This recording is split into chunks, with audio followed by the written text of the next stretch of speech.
Welcome to Judge News. Let's see what happens when the judge hears this case.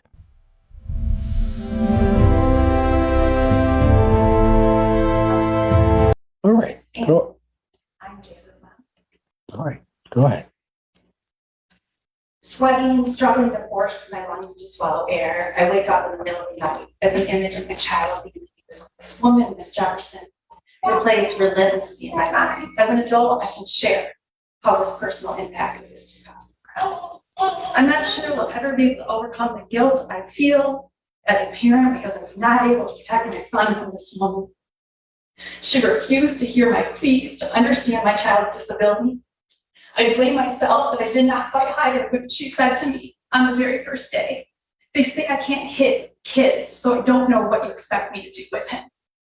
I now live in a constant state of fear when Jace is under the care of an individual I do not personally know. At work, I've been less able to help my own at-risk high school students as they worry about trusting the safety of my own son in the school system that I so love. It is a parent's nightmare to receive a phone call from the police and hear the words, "I need to speak to you about your child."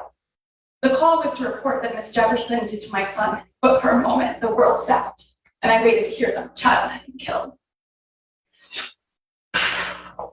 As a fourth-generation public educator, I'm now scared to send my son to school. His faith has been destroyed by Miss Jefferson.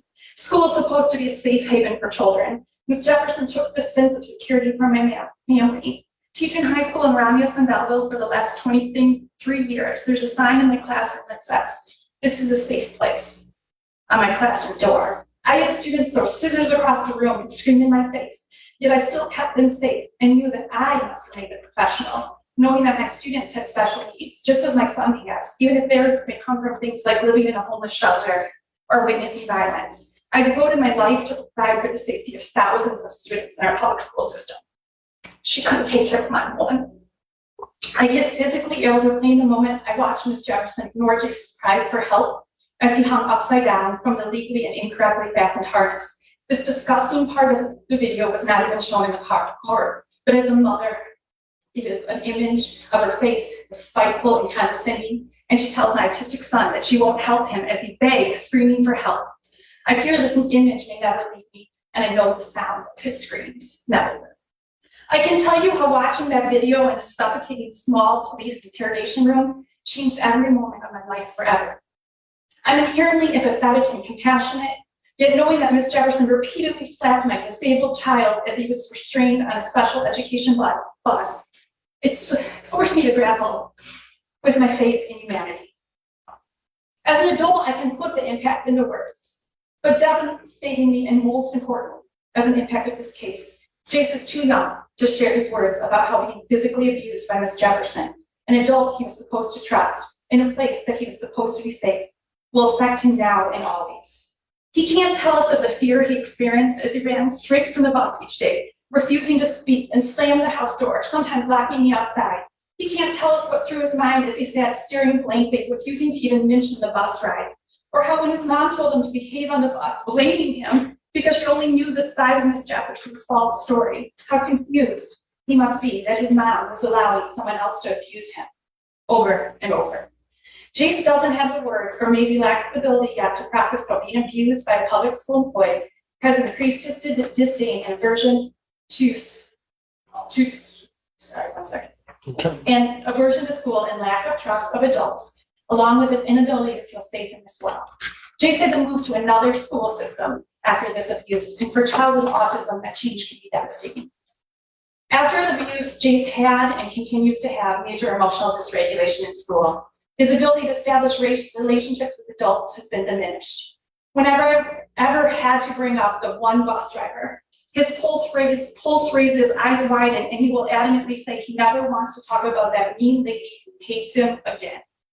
His entire demeanor changes as he relives the hell Miss Jefferson inflicted on him. In addition to Jace, 6 other special needs children witnessed this abuse. They were told by her to fear police officers and friend that they were going to jail as 8-year-olds. As our most vulnerable population, their trust in adults and authority figures is diminished. These children also can't share their voices today, but they chose to show it how affected them their word stories to both the teachers and social. You probably have seen the national news and outcry that these actions have caused. Across the nation, people are disgusted. Jace was 7 years old at the time. With a big smile, a love for sports, and his cats, Maisie and Moby, Jace faces constant struggles in life to his disabilities and special needs. When Ms. Jefferson physically and verbally abused him, she multiplied these challenges for Jace. Her cruelty crushed and altered lives of not only an innocent child, but also a devoted full-time single mom and a loving teenage brother. Sorry. It's okay. No, you're good. Just take your time. You're fine, right? We've got all day if necessary. So you just just go ahead. With full confidence, I can assure you that this is not the only time Ms. Jefferson abused Jace. This is the only video that was viewed for this case. However, this was not the only incident. In the 2 months that Jace rode the bus, he started to act out during the last hour of the school day and begged to be picked up rather than riding the bus multiple times.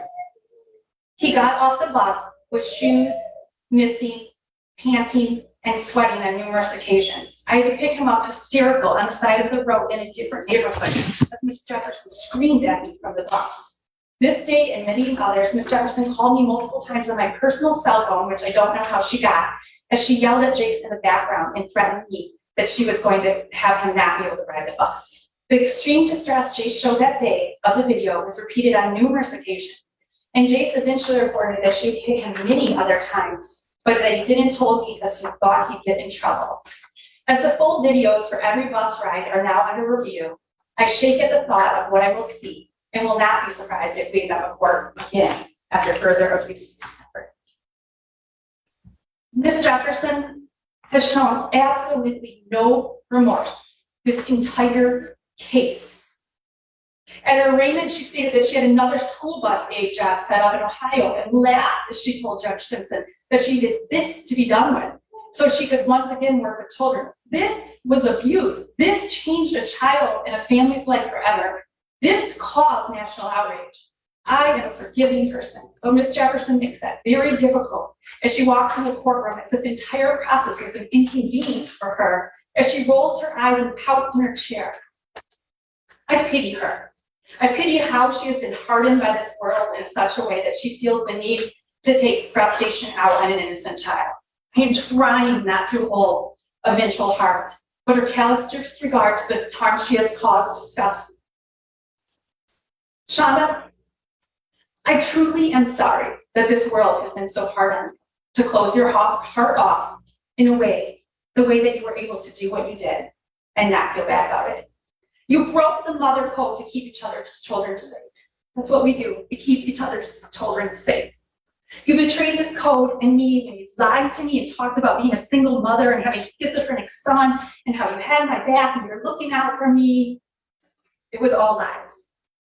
I truly hope you find healing in your heart to be kinder to others in the future, not because you were caught, but because you have seen the damage and the actions you have caused. What I pray for now is that as we watch the other videos, there are no incidents of other violence, although sadly, I don't expect that to be the case. Judge Simpson, I'm forever grateful that you found Ms. Jefferson guilty of child abuse, so that she'll never be able to abuse another child at work again. Other children's future and the fact that this video brought attention to how our special needs children are often treated as less than in this world are glimpses of positivity from this court experience. Thank you.